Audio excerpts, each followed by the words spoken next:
नमस्कार दोस्तों। क्या अब हमारे प्रधानमंत्री बच्चों से भी डरने लगे हैं? क्या नरेंद्र मोदी को इतना डर समाने लगा है हार का कि वो हर वो काम करने को तैयार है जिसे अनैतिक और गलत कहा जाता है, जिसकी आलोचना उनकी पार्टी, उनका मूल संगठन और सब सत्ता से बाहर रहकर किया करते थे। वो सारे कर्म कुकर्म सब करने को तैयार है। वो बलात्कारियों को भी संरक्षण देंगे, वो भ्रष्टाचारियों को भी संरक्षण देंगे, वो तमाम सारे उन लोगों को देंगे जिनसे वो डरते हैं। क्यों डरते हैं आखिर नरेंद्र मोदी इतना? हिंदुस्तान के इतिहास में इतनी सुरक्षा लेने वाला कभी कोई प्रधानमंत्री नहीं रहा। हिंदुस्तान के इतिहास में इतना ज्यादा खर्च करने वाला देश का कोई प्रधानमंत्री नहीं रहा। हिंदुस्तान के इतिहास में इतना लग्जरी प्रधानमंत्री कोई नहीं रहा। और हिंदुस्तान के इतिहास में पद पर रहते हुए सरकारी धन से, चाहे तीर्थ यात्राएं हो, चाहे पार्टी के प्रचार हो, चाहे अपनी ब्रांडिंग के लिए हो, और उन सब के लिए धन खर्च करने वाला, सरकारी सुविधाओं का इस्तेमाल करने वाला कोई प्रधानमंत्री कभी नहीं रहा। तो आखिर इन सब के बाद भी इतना प्रचार करने वाला कोई प्रधानमंत्री नहीं रहा। इसके बाद भी प्रधानमंत्री इतना डरते क्यों? आज ये सवाल बहुत मौजू है और उसी पे बात करूंगा, और इसके लिए वो क्या क्या करते हैं इस पर बात करूंगा। तो सबसे बड़ी बात, उनके डर की शुरुआत करता हूं कि वो बच्चों से भी डरते हैं, और बच्चों से भी डरते हैं यह दिखाई दिया। कश्मीरी पंडित एक लड़की है, नताशा कौल, और वो बहुत अच्छी इकोनॉमिस्ट है और डायरेक्टर है इस समय यूके में, डायरेक्टर है centre for study of democracy की, और यूनिवर्सिटी ऑफ वेस्ट मिनिस्ट्री की वो प्रोफेसर है, डायरेक्टर है। और आप समझिए, वो भारत में डेमोक्रेसी पर एक परिचर्चा थी बेंगलुरु में, उस परिचर्चा में वो आमंत्रित थी, और उसका जो पासपोर्ट है वो ओवरसीज इंडियन का पासपोर्ट है, यानी वो कभी भी किसी भी समय भारत आ सकती है, जा सकती है, कोई रोक टोक नहीं होनी चाहिए, ये उन लोगों को दिया जाता है। तो वह पासपोर्ट था उसके पास। बावजूद इसके हमारे प्रधानमंत्री की स्थिति यह है कि उसको इतना डर कि वो पता नहीं यहां आके क्या बोलेगी, और उनका जो रचाया हुआ पूरा फ्रॉड है वो खुल जाएगा, तो इसलिए उसको एयरपोर्ट से ही वापस भेज दिया गया और कहा गया कि नहीं, आप हिंदुस्तान के अंदर नहीं आ सकते। वो हिंदुस्तान की नागरिक रही, इस परिवार से, यहां के परिवार से जाती है, और कश्मीरी पंडित रही है। और जो कश्मीरी पंडित हो, जिन कश्मीरी पंडितों को न्याय दिलाने की ये बात करते हैं, जिन कश्मीरी पंडितों पर अत्याचार की ये बात करते हैं और दावे करते हैं, उसी कश्मीरी पंडित परिवार से थी। उसे अपने देश में आने नहीं दिया गया। एक चर्चा में 2 दिन की थी और उसे सिर्फ बेंगलोर में ही 2 दिन रहना था, और उसे वापस भेज दिया गया। निश्चित रूप से आप कहेंगे डेमोक्रेसी पे चर्चा थी तो डेमोक्रेसी पे बोलेगी, क्योंकि वो डायरेक्टर है डेमोक्रेसी की उस यूनिवर्सिटी में, और दुनिया के नामचीन उनमें।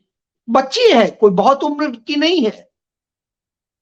अब आप सोचिए कि नरेंद्र मोदी अपने से आधी उम्र के इन बच्चों से डरते हैं तो क्या हाल होगा।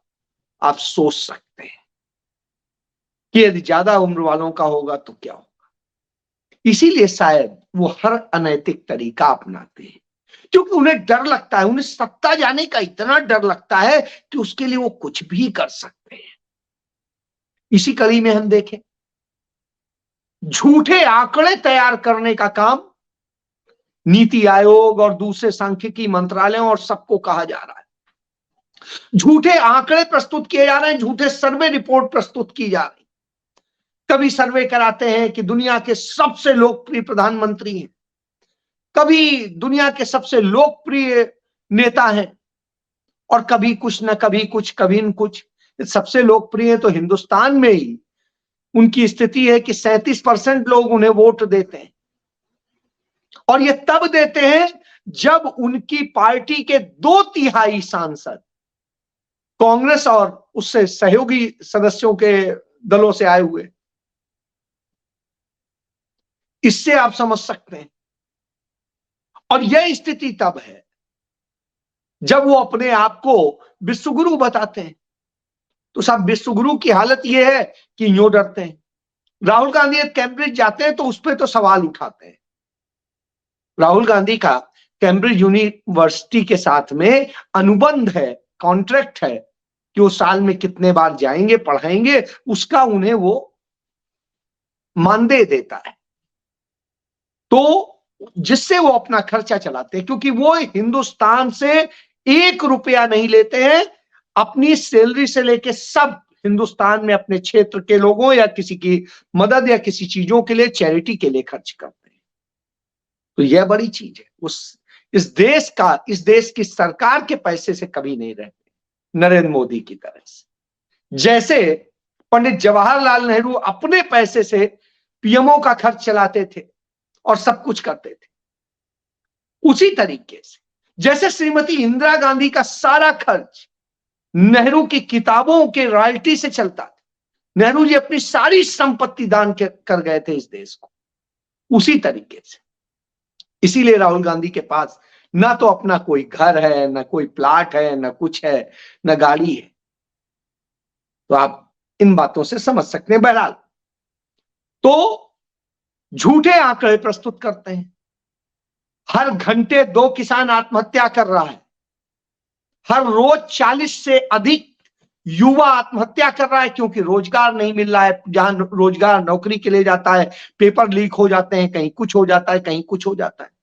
अग्निवीर बनाया जा रहा है और सब कुछ बनाया जा रहा है। हालात ये हो जा रहे हैं कि आप सोचिए, अभी एक मैं देख रहा था, एक लड़का 41 साल का है, उसके अपने बच्चे हैं, वो अपने 77 साल के फादर से कहता है, जब वो देख रहे थे इजराइल और हमास का युद्ध, तो वो एक कह रहे थे फिलिस्तीन और उसके युद्ध के दौरान कि अरे ये क्या वहां हो रहा है, डरे हुए थे।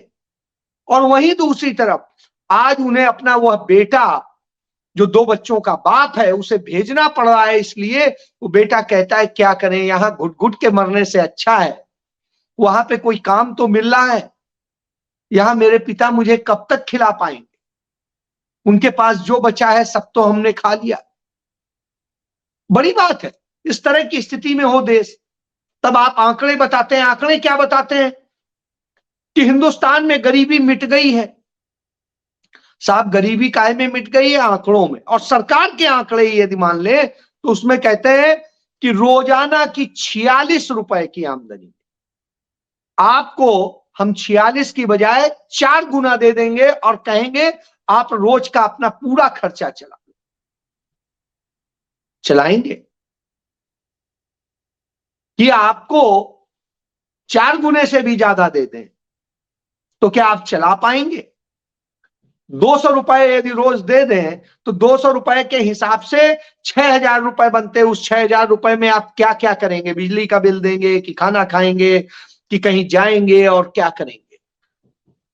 तो इससे आप समझ सकते हैं कि हिंदुस्तान और इस 46 रुपए में भी आमदनी जुड़ी हुई है अब अंबानी की, अदानी की और इस देश के उन 1% लोगों की जिनके पास में हिंदुस्तान का 60% से अधिक एसेट है। उन 1% की भी आमदनी होगी, तब 46 रुपए। और कहीं वो हटा देंगे तो शायद वो भी नहीं बचेंगे। यह औसत आमदनी का देश हो गया। और जब इस औसत आमदनी का देश हो गया हो तब आप कहें कि साहब गरीबी मिट गई। और गरीबी मिट गई तो 21.5 करोड़ लोगों को, 81.5 करोड़ लोगों को आपको 5 किलो अनाज में जीवित रखना पड़ रहा है। तो इस तरह के झूठ परोसे जा रहे हैं, तमाम प्रगति बताई जा रही। जब प्रगति बताते हैं तो खुद के ही आंकड़े यदि देख लें तो आज से 2 साल पहले भारत में हर व्यक्ति की जो बचत का अवसर था, जो उसकी घरेलू बचत थी, उसका परसेंटेज 11% था, जो अब घट के 5% हो गया। यानी लगातार बचत भी आदमी की घट रही है और कंजम्पशन जो था, जो आदमी ऐसे खर्च करता था, थोड़ा चीजें खरीदता था और करता था, वो घट के बिल्कुल नगण्य स्थिति में आ गया, माइनस की स्थिति में आ गया।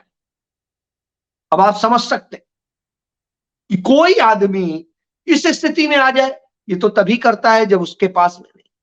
तो इस तरह से आंकड़ों का खेल देश में चल रहा है, मनमानी आंकड़े बनाए जा रहे हैं और खुद के ही आंकड़े एक दूसरे से मेल नहीं खाते, क्योंकि जब आप फर्जी आंकड़े प्रस्तुत करेंगे तो मेल कहां से खाएंगे, वह एक बड़ी चीज है। बहरहाल इसके बाद में कहते हैं हम विश्वगुरु हैं, अब की बार 400 पार, मोदी सरकार तीसरी बार, न जाने क्या क्या कहते हैं। और जब ये कहते हैं तमाम ड्रामे करते मिल जाते हैं, कहीं किसी मंदिर में, कहीं किसी जगह, कहीं समुद्र में डुबकी लगा के क्या ड्रामा करते हैं। मतलब गजब मदारी का खेल चल रहा हो इस देश में। प्रधानमंत्री नहीं हो, मदारी है, मदारी अपना खेल दिखा रहा है, बस वह स्थिति। और उसके बाद में जब इतने इतने नारे देते हैं तो करते क्या है साहब? तब करते ये हैं कि दूसरों की पार्टियों में तोड़फोड़ करेंगे, दूसरों की पार्टियों से सब कुछ करेंगे। मैं एक उदाहरण देता हूं। अरुणाचल प्रदेश में पेमा खांडू मुख्यमंत्री, इनके पिता कांग्रेसी थे, इनको कांग्रेस में जो है कांग्रेस ही लेके आई राजनीति में। लाने के बाद में इनको एमएलए बनाया, एमएलए बनाने के बाद में इनको मंत्री बनाया, मंत्री बनाने के बाद मुख्यमंत्री बनाया। और मुख्यमंत्री थे, पूरी अपने मंत्रिमंडल और अपने विधायकों को लेके कांग्रेस तोड़ के चले गए थे। और जिस तरीके से तोड़वाया गया था, उस समय इत्तेफाक से मेरे दोस्त वहां चीफ सेक्रेटरी थे सत्यगोपाल, वो उसका पूरा हिस्सा थे। और ये ब्यूरोक्रेसी के लोग कैसे मैनेज करते हैं वो बता रहा। उन्होंने अनिल बैजल, जो दिल्ली के बाद में लेफ्टिनेंट गवर्नर बने, उनके जरिए पूरी डील की थी।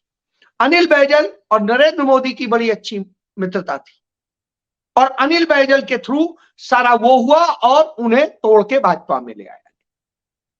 और किस तरीके से खेल हुआ, सुप्रीम कोर्ट ने एक बार उसको लेकर के वो किया, फिर बाद में उसके बाद में दूसरी तरीके से तोड़ हुआ और अंत में वो भाजपा में शामिल हो गए।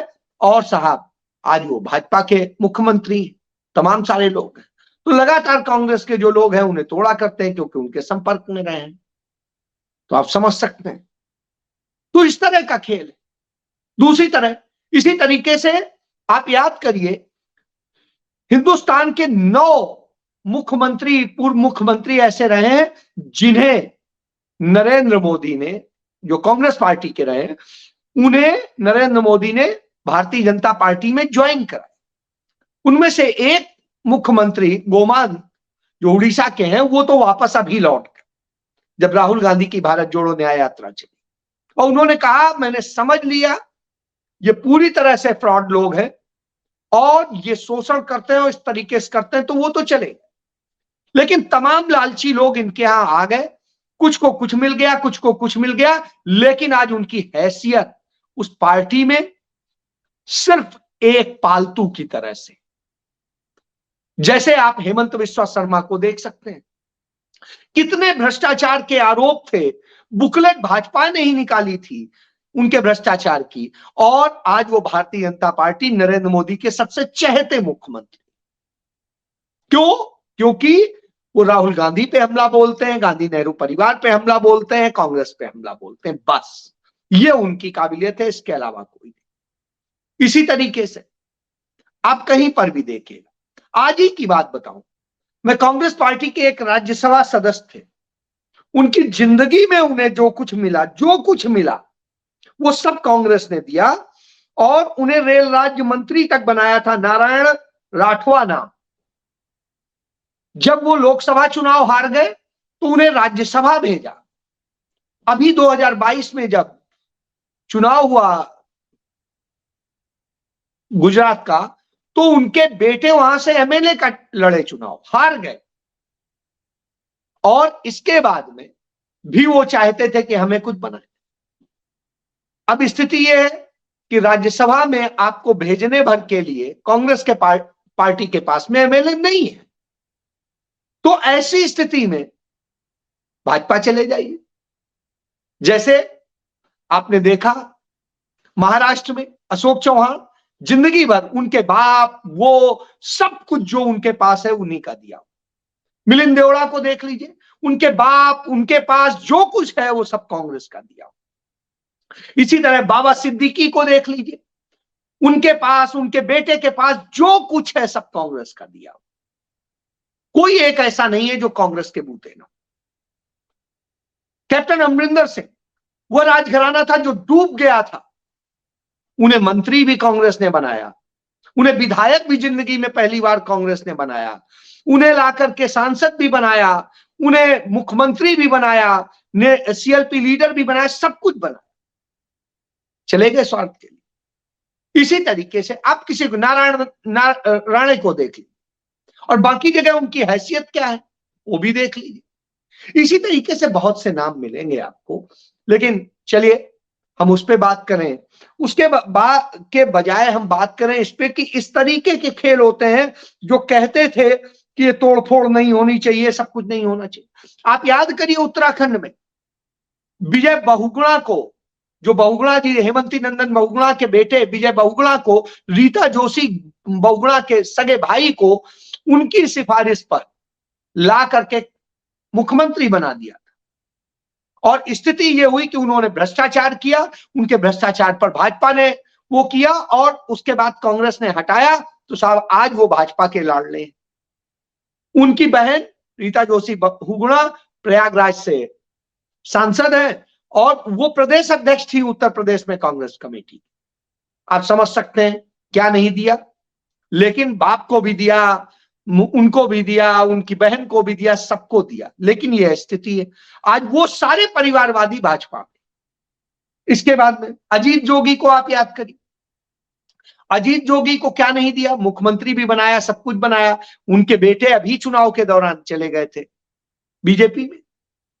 इसी तरीके से कर्नाटक में एसएम कृष्णा, मुख्यमंत्री कांग्रेस ने बनाया, सब कुछ बनाया और जाके चुनाव के समय भाजपा में जाके बैठ गए। बहरहाल तो मैं ये कह रहा हूं इसी तरीके से तमाम जगह। यदि हिमाचल की बात करेंगे तो वीरभद्र सिंह के जाने के बाद में उनकी पत्नी उनके बेटे मुख्यमंत्री बनने का सपना देख रहे थे। कांग्रेस ने कहा नहीं, हम एक गरीब घर के बच्चे को बनाएंगे इस बार, और ये राज परिवार तो अब नहीं चलेगा। बस उसके बाद से वो लोग तोड़ने में लग गए हैं, सब कुछ करने में लग गए हैं। चलिए जो भी होगा अच्छा होगा। इसी तरीके से कहीं पे भी आई, जहां जहां कांग्रेस ने कहा अब ये राज परिवारों की बजाय हम आम गरीब घर के लाएंगे, उनको लाएंगे जो सचमुच है। आप देखिए निश्चित रूप से कर्नाटक में कांग्रेस को मजबूत करने में डीके शिव कुमार का बहुत बड़ा योगदान, लेकिन सिद्धारमैया सरल सच्चे और वरिष्ठ हैं, तो कांग्रेस ने कहा नहीं, मुख्यमंत्री उन्हें बनाएंगे, उन्हें डिप्टी सीएम बनाएंगे, दोनों को देंगे, लेकिन उनका योगदान इसलिए क्योंकि वो एक सामान्य से घर से आते हैं। बनाया। आप देखिए तेलंगाना में रेवंत रेड्डी को बनाया, एक सामान्य से घर के आते थे, कभी ना मंत्री रहे ना कुछ। तो आप इससे समझ सकते हैं कि कांग्रेस ने यह कोशिश की कि हम उन लोगों को लाए। आप यदि बात करें अशोक गहलोत को, तो एक माली परिवार से थे, और जब से वो आए स्टूडेंट लीडर के तौर पे आए थे, और तब से कांग्रेस ने उन्हें सजो के रखा, मुख्यमंत्री तक पहुंचाया, सब कुछ दिया। इसी तरीके से आप देखिए ज्योतिरादित्य सिंधिया को क्या नहीं दिया, उनके पिता को क्या नहीं दिया, उनकी दादी को क्या नहीं दिया था, लेकिन सब धोखा देते चले गए। तो गद्दारी का उनका तो चलिए डीएनए है, इसलिए मैं उस पर बात नहीं करूंगा।